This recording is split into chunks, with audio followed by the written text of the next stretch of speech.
ലോക്സഭാ തിരഞ്ഞെടുപ്പ് തീരാൻ ഇനി 4 ഘട്ടം.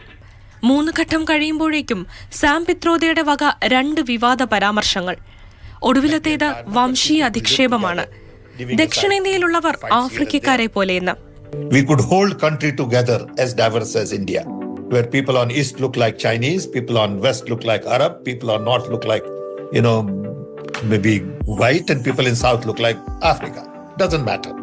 We are all brothers and sisters. തീർന്നില്ല. ഇന്ത്യയുടെ കിഴക്കൻ മേഖലയിലുള്ളവർ ചൈനക്കാരെ പോലെ, പടിഞ്ഞാറുള്ളവരെ അറബികളോട്, വടക്കുള്ളവർ വെള്ളക്കാർ.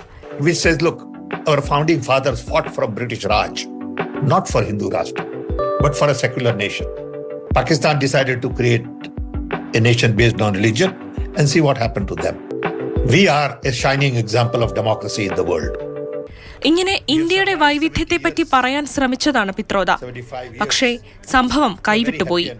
ഇന്ത്യൻ ഓവർസീസ് കോൺഗ്രസ് ചെയർമാന്റെ പരാമർശത്തെ കോൺഗ്രസ് തള്ളിപ്പറഞ്ഞിട്ടുണ്ടെങ്കിലും പ്രചാരണത്തിൽ BJP ആളിക്കത്തിക്കുന്നുണ്ട്. തന്നെ അപമാനിച്ചാലും രാജ്യത്തെ ജനങ്ങളെ അപമാനിക്കല്ലേ എന്ന് പ്രധാനമന്ത്രി.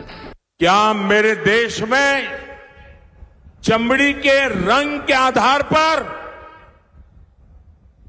लोगों की योग्यता तय हो जी? क्या चमड़ी के रंग का खेल शहजादे को किसने इजाजत दी है? संविधान सर पे लेकर के नाचने वाले लोग चमड़ी के रंग के आधार पर मेरे देशवासियों का अपमान कर रहे हैं. സാംഭായ് വടക്കുകിഴക്കെങ്കിലും ഞാനും ഇന്ത്യക്കാരനെന്ന് അസം മുഖ്യമന്ത്രി. നിയമ നടപടി സ്വീകരിക്കുമെന്ന് മണിപ്പൂർ മുഖ്യമന്ത്രി.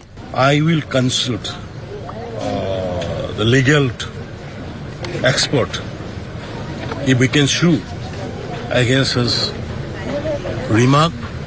രാഹുൽ ഗാന്ധി അസംബന്ധം പറയുന്നതിന് പിന്നിൽ സാം പിത്രോദയെന്നാണ് രവിശങ്കർ പ്രസാദിന്റെ പരിഹാസം. ഭിന്നിപ്പിച്ച് ഭരിക്കുക എന്നതാണ് കോൺഗ്രസ് പ്രത്യയശാസ്ത്രം.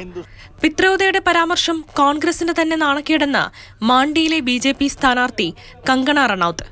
സാം പിത്രോദ ഇന്ത്യയിൽ താമസിക്കുന്നുണ്ടോ എന്ന ഇന്ത്യ മുന്നണിയിലെ ശിവസേന നേതാവ് പ്രിയങ്ക ചതുർവേദി. दूसरी तरफ की सैम पित्रोदा अमेरिका में बैठकर क्या बयानबाजी दे रहे हैं?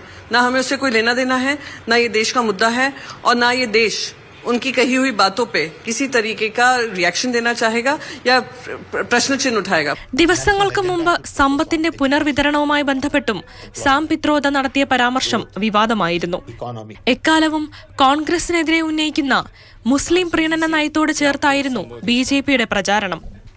രാജ്യത്തെ ആകെ വംശീയമായി അധിക്ഷേപിക്കുമ്പോൾ തിരഞ്ഞെടുപ്പിൽ എങ്ങനെ പ്രതിഫലിക്കുമെന്നാണ് ഇനി കണ്ടറിയേണ്ടത്. Election desk, Mathrubhumi news.